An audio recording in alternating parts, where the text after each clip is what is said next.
If your product page isn't converting, it could be because of one of these three things. First, the perceived value of your product isn't strong enough. Second, you have too much or not enough product education.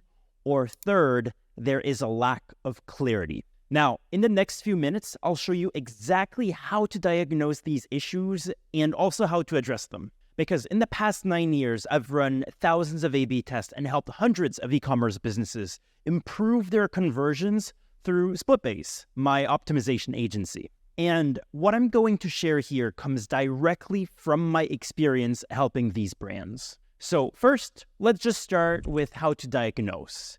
And the good news is, for these 3 conversion blockers, my favorite diagnostic method is pretty much the same, which is polls and surveys. Because here's the deal.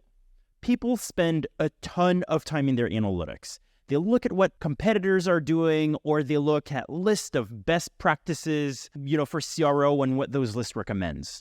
But the thing is, none of these actually tell you what your customers are thinking. And when someone looks at your website, but then they abandon without buying, sure, it's helpful to know how many people this happens to. And obviously your analytics will tell you that. But what's even more helpful is finding out exactly why your customers are doing so, why they're abandoning, what's going on in their minds that they're not buying. And that can really only be found by talking with your customers. And one of the easiest ways of doing that is through polls and surveys. Now, here at SplitBase, we use polls to survey visitors on the website pre-purchase. Then we use surveys to survey customers post-purchase.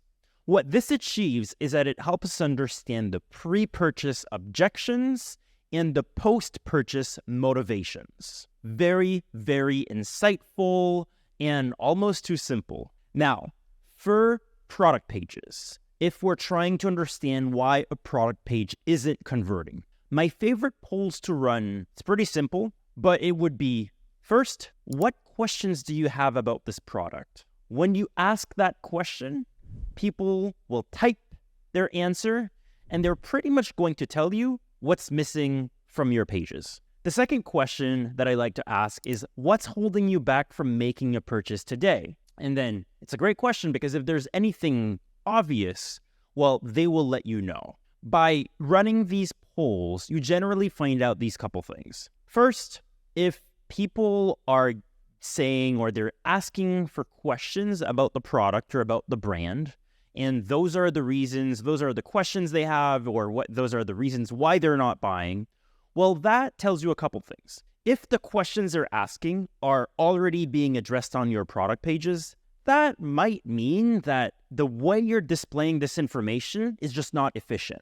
We once had a luxury outerwear client where a lot of people asked about the temperature ratings of the coats, but in some of the features. All that information was in the product description, but the product description was a big paragraph under the fold, and it was not super visible. So a lot of people just missed that information entirely and didn't buy because of that. The fix, however, was, okay, well, let's take what people are wondering, what people are looking for, and let's maybe take it out from those paragraphs, and let's make those things more visible. And yes, that increased conversions in the double digits. Now, if you are getting questions or concerns where the information isn't on your product page, well, that's also pretty golden, because what that means is, well, there is a bit of a lack of education or a lack of clarity. You're missing some information. So maybe this is a sign that you need to add an FAQ on your product page. If you already have an FAQ, maybe this is a sign to improve your FAQ. And obviously, a lot of the questions that people ask, it doesn't need to stick to an FAQ, right? Like maybe this is information, the product description that's missing. If it's information about shipping, right? Well, maybe that should be addressed elsewhere on the website. Maybe it should be addressed in the announcement bar, closer to the buy box. There's a lot of things to address and place the information you're receiving. But the point is, sometimes, customers are going to tell you exactly what's missing and what they're looking for.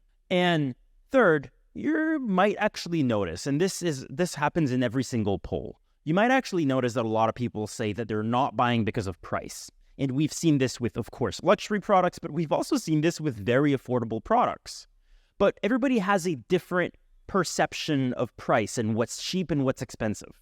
But most of the time, this means you should ignore the price objections and you should optimize for the other things that comes out of the polls or the surveys. That said, if, and I say if, you're getting literally no other objection or questions and price is the only thing, well, then you might have a value perception problem.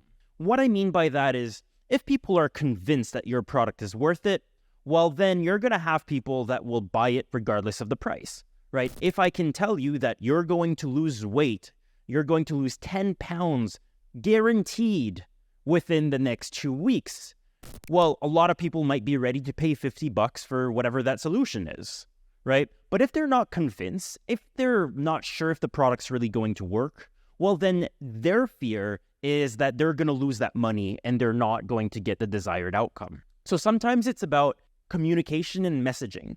If too many people have an objection on price and your products are not selling and it seems all related to price, sometimes it's not because your product is too expensive. Sometimes it could actually be because the perceived value isn't there. People don't see the benefits. People don't believe in the benefits. They don't believe that you will be able to get them to the outcome they're looking for. So that's really a messaging challenge that you will have to try to figure out. Now, that's for the polls. For the surveys, we usually ask 8 to 11 open-ended questions, and we send that to people who bought from the brand in the past month or two. Now, a few of my favorite questions here, and there are so many that we use, but just to list a couple, we might ask something like, what made you buy from us? How would you describe this product to a friend? What questions did you have that you couldn't find an answer to on our website? Or how did this product make your life better? Now, the reason why I like this is because I'm trying to understand when people bought, they've already converted. So I'm trying to understand what are those triggers? What are the things that really got them over the edge that made them take action to add to cart and complete their purchase? I'm also trying to understand if they maybe had a couple objections that maybe weren't big enough to hold them back, but that could also hold other people back. So when you ask, for example, what made you buy from us, generally you're going to get the main reasons or the features or the benefits that they saw as most valuable and important.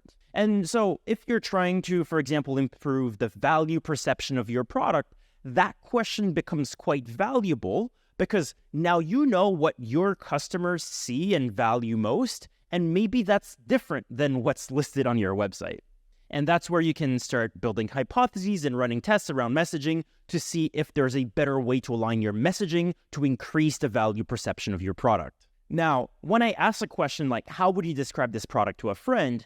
I'm trying to understand how people talk about our product. How do people talk about their problem and the solutions they're looking for?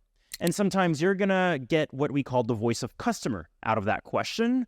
And that also means that if people are talking about your product differently than how you're talking about it on your website, again, this might lead you to uncover a messaging problem where the way you communicate isn't really relevant with your audience. So the answers you get from that question can help you improve and test different angles and messages with your website and even with your ads. When you ask questions like, how did this product make your life better? You're really fetching for the ultimate benefit. What's the number one thing that people like the most about this product or about our brand? And that can be equally as valuable for understanding how to communicate your benefits and the value of your products. So these questions will really help you understand the triggers that got people to buy, the potential objections, and then combined with the poll, then you're going to be able to find the barriers that are stopping people from buying. So if you kind of go back to the 3 common reasons why PDPs often don't convert, which is the perceived value of your product isn't strong enough, you have too much or not enough product education, or there's a lack of clarity. The polls and the surveys can help you solve each. Because one, if we talk about perceived value, You can diagnose a perceived value issue through polls and surveys, and then the survey specifically can help you understand how to shape your message to better communicate that value. If you have too much or not enough product in education, I think I see this all the time where sometimes brands think, oh, we're going to put all the information possible about our product and our PDPs. And sometimes that's good, but sometimes you're also drowning the customer in information.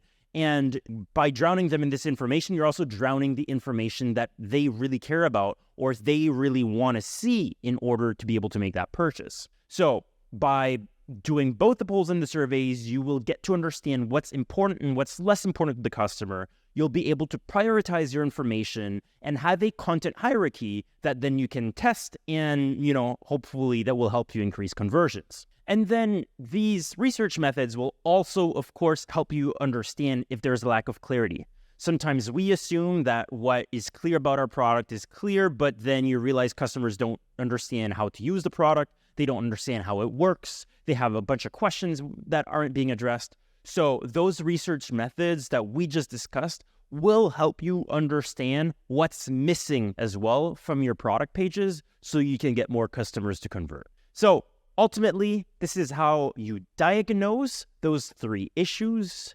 This is how you can better understand your customers. And again, forget about list of best practices. Forget about those 100 test ideas floating on Twitter and LinkedIn, because the way to increase your conversions is to understand why your customers are converting and why they're not converting. You don't want to waste your time testing a bunch of different test ideas that may or may not be relevant, that may or may not hit on the root cause of why your customers buy or don't buy.